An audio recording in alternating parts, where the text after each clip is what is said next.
Hey guys, so I just want to talk about the Mandela effect real quick. I do not believe it is real, and I will tell you why. So, a lot of people cite the Mandela effect for stuff like Berenstain versus Berenstain Bears, and Cheez-Its, and things like that. But colloquially, for example, with Cheez-Its, we say Cheez-Its because it is plural, because we don't think of a single little Cheez-It cracker. Normally it'd be Cheez-It crackers, but colloquially we say Cheez-Its, and because our brain, uh, when it's focusing on something, we can read everything and we notice there's no S or Z or anything on the box.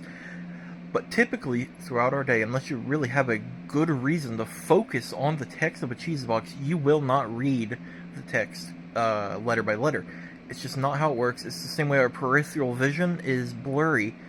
And it's like the brown car theory, if you know what that is, which is like when you start thinking about brown cars, you notice them everywhere. You might think, oh, I've never seen a brown car before. And then you start seeing that brown car everywhere, that color of car everywhere. Because your brain starts to notice because it's focusing on it. Because if it doesn't do that, your brain is going to deep fry and you're not going to be able to think because it takes way too much energy to have focus on one thing, let alone everything around you that's going on. So, with the Berenstain Bears, for example, we have a thing where we tend to, when we're reading, pretty much to save energy, read from the first letter to the last and kind of fill in the blanks in our head. We just don't notice it. So that's why you can read this despite it being spelled completely wrong.